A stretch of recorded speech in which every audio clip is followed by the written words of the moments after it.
ओम श्री गुरुभ्यो नमः। ओम सद्गुरु श्री रामानंद परब्रह्मणे नमः। ओम सद्गुरु श्री शिवानंद परब्रह्मणे नमः। ओम सद्गुरु श्री कृष्ण परमात्मने नमः। ओम सद्गुरु श्री शंकर भगवत्पादाचार्य नमः। ओम सद्गुरु श्री नित्यानंद परब्रह्मणे नमः। ओम सद्गुरु श्री व्यास भट्टारकाय नमः। Atma Namaskars to one and all who have attended the conference. You are all my Guru Swarupa. Today's topic is Bhakti Yogam, that is the 12th chapter of Srimad Bhagavad Gita.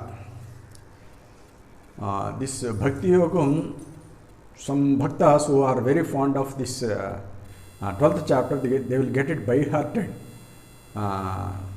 thinking that this is a special chapter only telling about this bhakti.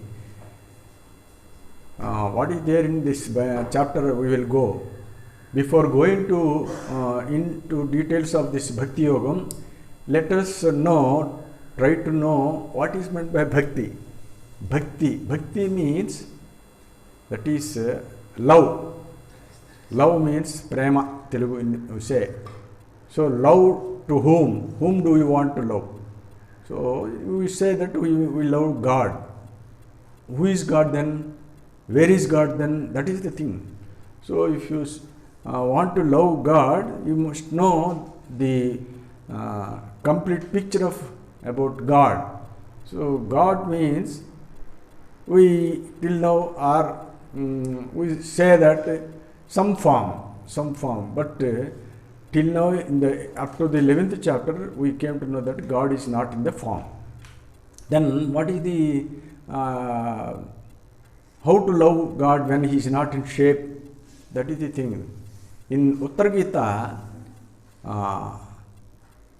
Arjuna asks Sri Krishna Paramatma, Adrishyo bhavana nasti, drusyametad vinasyati, ubhayorupi dvashayatva kadam jhayanti yoginaha. This is the main question. An ordinary person who wants to know about God with reason, he will try to think like this. Adrishyo bhavana nasti. That means the God is not manifested, He is not visible. When He is not visible, how can you imagine Him? If you imagine drusyametad vinasyati, whatever the shape you want to imagine, that will be perish. So the unmanifested God cannot be imagined, and the manifested shape will be always perished. So there are two defects in both, that is in Nirgunopasana and this Sakaropasana. Here we should know the difference between the Sagunopasana and Sakaropasana. First of all, let us try to know about this Nirgunopasana. In this 12th chapter, the main version is to differentiate between the Nirgunopasana and Sagunopasana. That is the main essence of this chapter. But how to know about this Sagunopasana? Sagunopasana, 99% most of the people, except yogis, rest of the people, they think that worshipping the shape as a God and worshipping the shape is called Sagunopasana. This is not Sagunopasana. This is Sakaropasana. Sakara means shape. Putting a name and shape is called, we worship that shape is called Sakaram. When you artificially create one shape, means that will be always, one day or other it will be perished. So that which perishes can never be God. So that is the main difference between Sakaropasana and Sagunopasana. Then what is meant by Sagunopasana? Nirgunopasana, it is impossible. That is going, Paramatma is going to tell in coming slokas. Nirgunopasana means without qualities. There is no quality of God that can never be expressed outside, even by the mind also. Mind itself is a quality. So it is also, it comes under Sagunam. But what is meant by Sagunopasana? So gunam means quality. What is the quality? What is the first quality of God? When he is in unmanifested state, he will be manifested in one form, one quality, with one quality. What is that quality? That is divine light. Savai sariri pradhama savai purusha uchyate adikarta sabhutana brahmagre samavartataha. Without knowing the Sagunam, nobody can understand the entire Bhagavad Gita. Without what is meant by Sagunam, in Upanishad it says Savai Sariri Pradhama, Savai Purusha Uchyate. There will be a first body that is manifested from this Nirgunopasana, that is the body, Savai Sariri Pradhama, first body. Savai Purusha Uchyate, he is called Purusha. Adikarta Sabhutanam, he is the first shape for every being. Before any being is coming into creation, the first shape is that. What is that? That is Akasa Sariram Brahma. Savai Sari, that body is not this physical body with this 5 elements, Panchabhutas, but there is a body that is called Akasa Sariram Brahma. Akasa means space. Here, space is not physical space. That space contains something else. What is that? There are 3 types of spaces. There are 3 types of spaces. That also nobody properly understands. That is, in Mahopanishad it says like this. Chittakasam Chidakasam Akasanta Trutiyakam Dvabhyam Sunyataram Vidhi Chidakasam Mahamune. There are 3 types of spaces. Chittakasam Chidakasam Akasanta Trutiyakam. Chittakasam is there. That means it is a space which contains all these the vasanas, the sankalpas of the vasanas of the mind, that is called Chittakasam. And Chidakasam is the Chit plus Akasam, that is Chaitanyam or divine light. Space and divine light is called Chidakasam.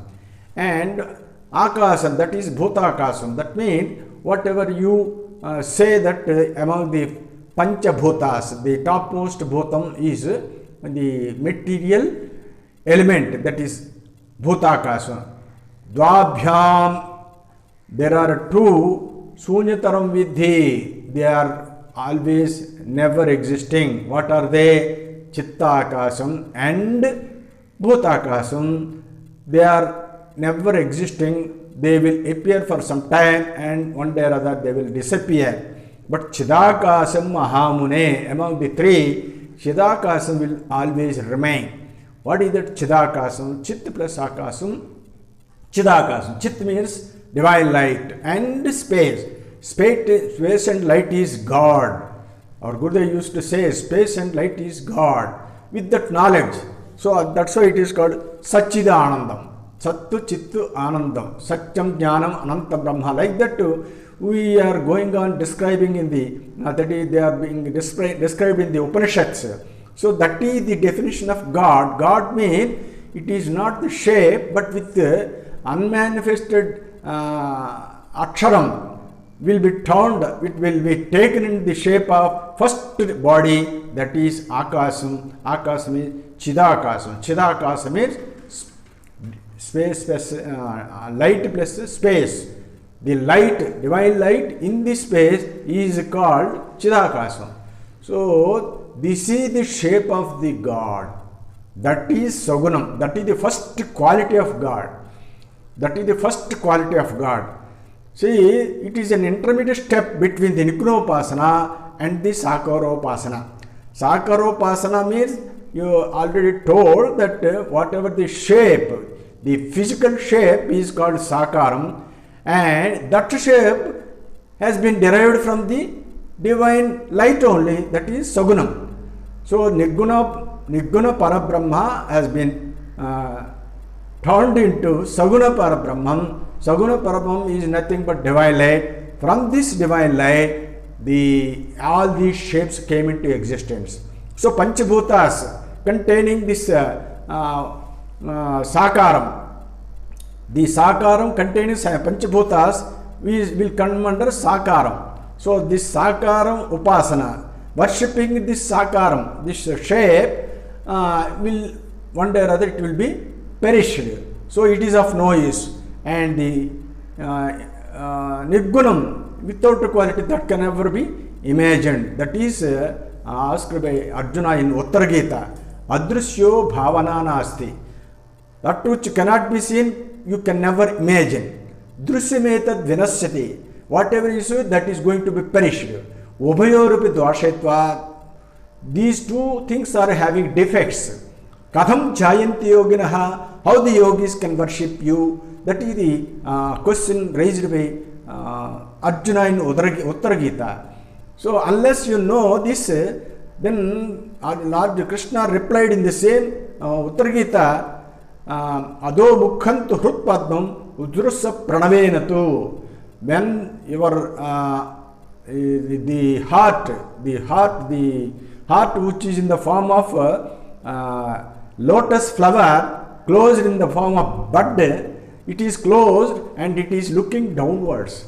When your lotus bud is looking downwards, when I am above, you can never see. So if you want to see me, you have to turn your lotus bud upwards by glooming and opening your total shape of the lotus flower. Ado mukhantu hrutpradmam udrusa pranavenatu. By doing pranayam only, that will be opened up, and then you can only see. What you see, you will see the divine light. So the divine light is Sagunam. That is Sagunopasana. That Sagunopasana is already told in 11th chapter, that is Viswarupa Sandarsana Yogam, by this showing his cosmic form. That is already told, that I will explain. First of all, we have to know that if you want to love God, you should know everything about God. And without knowing the exact nature of God, you can never love. So, after knowing the nature of the God and worshipping God, that is loving God, then it will come under Bhakti. Bhakti means love. How do you love and where do you love? That will be discussed. So, in this way, so how can you love divine light? How can you know divine light? That is by becoming that. By doing sadhana only, you can love that. Here loving means thinking that there is another object in front of you and you are going to love. This will never come under Bhakti. Suppose if you take like this only, suppose there is one example. There is one example. This Bhakti or love or prema, when you say that which is dear to you, if we ask question which is dearer to you, everybody says that my wife or husband or my children or anything that is dearer to you. Suppose the dearest one, which is the dearer one, which is there as husband or wife or any children, suppose they are fallen into a well. When they are fallen into a well, you will never jump into the well immediately. You will be going on crying. You will be going on crying and protecting your own life. So, it indicates that something much higher, dearer to you than your, till now you are telling that your husband or wife or children, but something is much dearer to you. That is, the dearest one is your life force.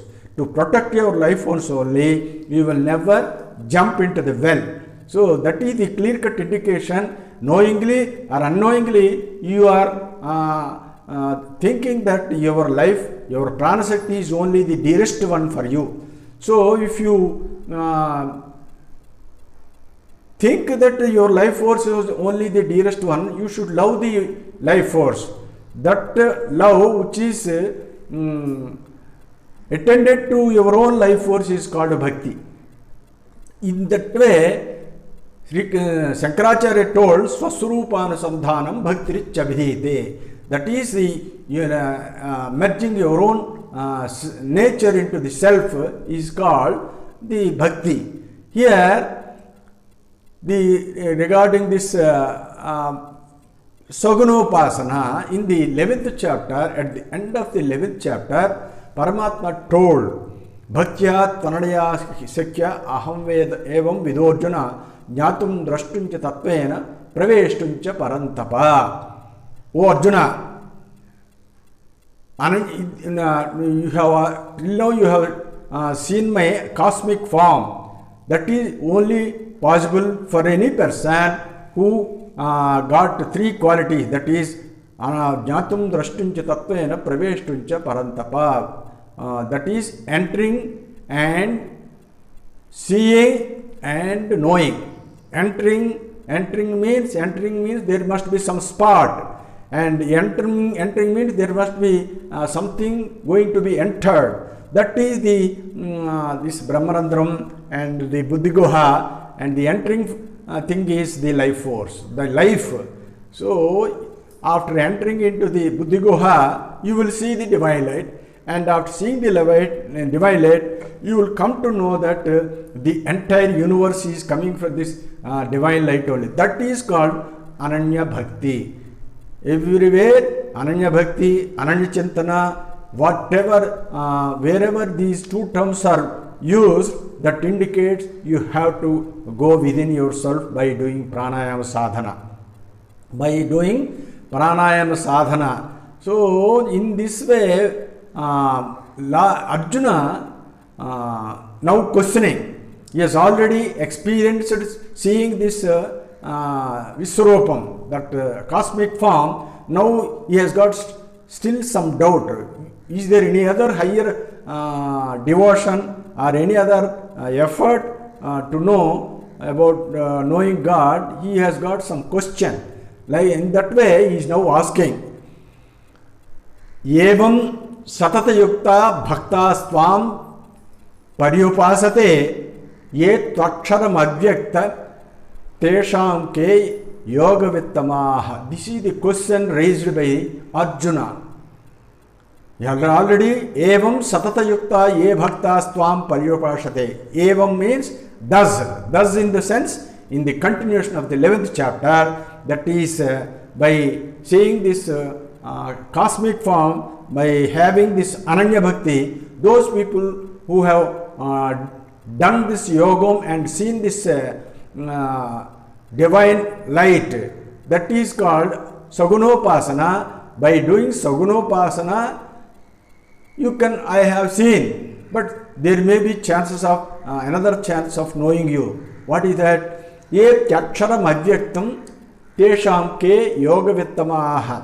Some people without aiming at one spot, they will be trying to say that I am seeing God everywhere. I don't want to respect or see or worship any shape or guru or any spot or any idol. Like that, he will never try to see God anywhere, but he simply thinks that I am seeing everywhere, even in any creature also I am seeing. And I also feel that there must be some supreme force, though I don't know, I can understand there must be some supreme force, though it is not seen, but I will believe that force only, that supreme power only. Yet Aksharam Avyaktam, that is not manifested. Aksharam means that never be perished. So whatever these people externally what they are doing, all these worships are, they are temporary. I can understand. These are all only created gods. So she will never believe these things. So in that way, some people, most of the people, when they don't get answers, they will behave like this only. I have got faith in God, but I don't believe all these things. But only thing is, there must be some supreme force which is imperishable and it is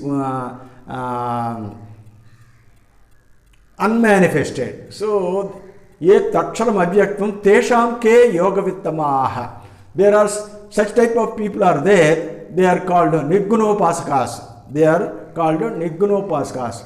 And tesham ke yoga vittamaha. Among these two, that is those who are doing worship by Sagunopasana, that is already done by me and experienced by me by seeing this Visrupam, that is Sagunopasana. And the second thing is Nirgunopasana. Among these two, Saguno and Nirgunopasas, who is better yogi? Who can know this yogam better? Who is the best yogi? Please decide it and tell me. That is the question raised by Arjuna. Here, Paramatma replied in a very pleasant way. Maya vesaya manoyema nityukta upasate Shraddhaya parayopeta teme yukta tamo mataha. He has completely decided. Here, Maya vesa manoyema nityukta upasate. One who enters his mind in me. Maya vesa manoyema nityukta upasate. Nityukta upasate means those who do pranayama or yogam always. Only by doing pranayama only one can put his mind in me. That is, there are so many slokas addressed like this only. Chetasa sarvakarmari manisanyasya matparaha buddhiyogam upasaccha macchitta satatam bhava. In the 18th chapter, by doing buddhiyogam only, you can put your mind. In the 8th chapter also, abhyasa yogyuktena chetasana anyagamina param purusham divyam yatipadhanu chintayan. Bhuror madhye pranamavesha samyak satam param purusham upaidatim. Like that, there are so many slokas told about this combining the mind and the life force. By doing yoga pranayam only, you can put your mind in me. Maya vesata manoyamam nityukta upase shraddhayo parayopeta. Here Paramatma is mentioning a special quality, that is shraddhaya parayopeta. Shraddha means utmost faith and confidence. Without having confidence, nobody can proceed further. Why? Because the mind must be totally first convinced with the doubts, and then only he will proceed to do yogam. So for that he must have utmost confidence and faith. Shraddhaya parayopeta, utmost faith and yeme yuktatamu mataha. Among these two, I am of the opinion that this the Sagunopasaka is the best. He has already decided. Why? Because this is the only applicable to everybody. Nirgunopasana, when there is no Nirgunopasana, where is the question of telling this word? When there is no Nirgunopasana, you can never say that there is Nirgunopasana. There must be some meaning in telling that Nirgunopasana also. That Nirgunopasana is not possible for an ordinary human being. That is possible only when you reach the Brahmalokam. Now in the human form on this earth, nobody can do Nirgunopasana. Vedanta Vijnana Sunischitardaha Sanyasa Yogad Yatya Suddha Sattvaha Te Brahmalokeshu Parantakala Paramrita Parimuchanti Sarve. In the Mundakopanishad, it says that Vedanta Vijnana Sunischitardaha, that means having confirmed and decided about the meaning of all these scriptural knowledge, and Sannyasa Yoga Yate Suddha Sattvaha, by doing sadhana and by Sannyasa Yogam Te Brahmalokesha Parantakale. That means, suppose if they don't reach me within with this body in this birth only, they may go to Brahmalokam. Brahmalokesha Parantakale Paramrita Parimuchyante Sarve. You know, not only there is single Brahmalokam, there are so many Brahmalokas. In the Bhashyam of Brahma Sutras, Adi Shankaracharya says that there are so many Brahmalokas, and in the Brahmalokas, all those persons who have gone to the state of after having understood the entire essence of this Vedantam, and they may reach this Brahmalokam, there they will do this Nirgunopasana. So Nirgunopasana is only possible in the Brahmalokam, none other than that lokam, nowhere else nobody can do this Nirgunopasana. But the people who are now understanding that we can do Nirgunopasana, that is impossible, that is already excluded by Paramatma. That's why he has confirmed that the Sagunopasaka is much dearer to me, he has confirmed. But after reaching that Sagunopasana, he may behave like this, how? Ye tvaksharam aniddesam avyaktam paryopasate sarvatra gamam chintyam kotastham achalam dhruvam sanyam indre gramam sarvatra samabuddhayah te prapnuvanti mamaeva sarvabhuti hiterataha. This is also a description about the Nirgunopaskas. That means Nirgunopasaka means who has already reached the Sagunopasaka state and he will externally behave like this. How? Ye tvaksharam aniddesam avyaktam paryupasate. One who worships that aksharam and aniddesam. Aniddesam that can never be defined. The God cannot be defined. And avyaktam, that is can never be that cannot be manifested, that is not manifested. And sarvatra gamam chincham, he feels that he is everywhere. He is everywhere. Kotastham achalam dhrumam. That means even in the kotam also he is in stable form. That is, he is reflected in the kotam. Kotam means already explained. That is kotastha chaitanya. That is in the Brahmajam. Already explained that kotastha machalam dhruvam, that is standard and it is not movable. So all these will come under this Nirgunopaskas. But here, in why Paramatma is supporting this Sagunopasana, there are so many references in other Upanishads also. Even Adi Shankaracharya in Atmabodha he says, Sada sarvatopyatma na sarvatra bhasate buddhe vevava bhaseta swachesha pratibimbavat. He says, Sada sarvatopyatma, that Atman is everywhere, always.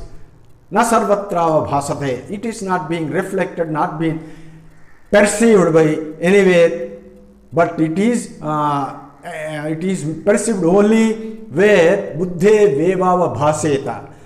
Swacheshu pratibimbavat. When there is a clean platform, like the buddhi in our body, the entire body, the clean part is the most purest part is the buddhi intellect. Of course, it is not even now purest, but the spot to be purified is only buddhi.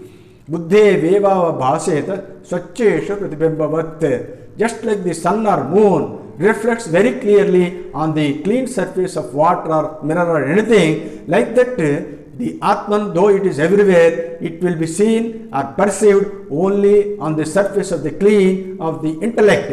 Buddhe vevava bhasheta swachesha pratibimbavat. With this reference only, Paramatma is saying that though God is everywhere, but he can only be seen at what particular spot where it can be purified. That is the buddhi, that is the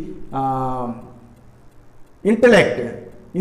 That's why previously he has already told Maya Vesa Mano Yemam Nichyukta Upasate. Here, by doing yoga sadhana only, he can purify his mind, and that's why I like that the yogi who is doing with this yoga sadhana, calling it as Sagunopasana, he is much superior than the Nirgunopasaka. But mind you, Nirgunopasana is superior to Sagunopasana, but it is not possible for an ordinary man. In this 7th chapter, even in the 10th chapter, 11th chapter, I mentioned that Lord Shiva, Lord Vishnu, they were all doing penance by looking upwards, and they are doing Nirgunopasana. स्वयमेव आत्मनात्मानं वेत्तत्वं पुरुषोत्तम bhutabhavana bhutesha devadeva jagat. That's why Arjuna has clearly mentioned in the 10th chapter that only yourself can do nirgunopasana, whereas the rest of the beings on the earth can have to do this sagunopasana. In that way, with that sense only, Arjuna addressed Sri Krishna, you alone, Sri Vishnu or Lord Shiva, they did this nirgunopasana. Rest of the people will have to do this sagunopasana, that is by doing yoga sadhana.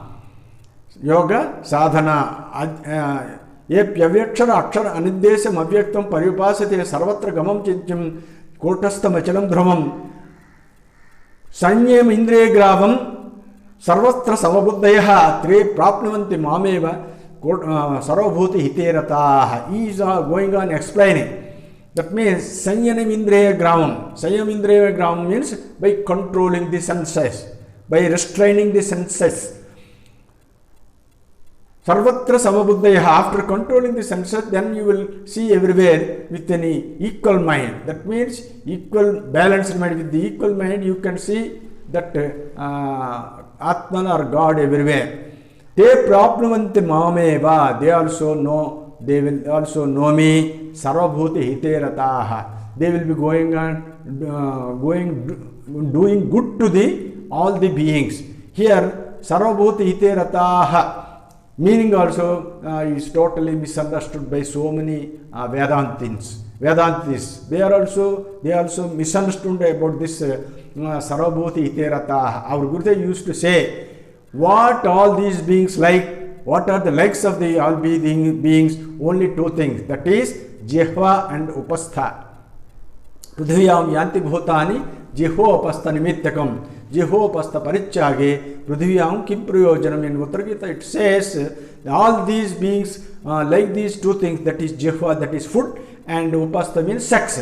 So sarvabhuti hiterataha means the jnani will be going and encouraging all this food and sex. It is not so. Sarvabhuti hiterataha means which is permanent good for all the beings. Then in that way, with that only, to that only, the jnani will be always encouraging. That is knowing about the Atman, the Brahman Jnanam. That is sarvabhuti hiterataha. The Brahmajnanam itself is dearer to all these beings, but not the material good things to be done by the jnani. So this is the sarvabhuti hiterataha. So all this telling about this nirgunopasana and sagunopasana.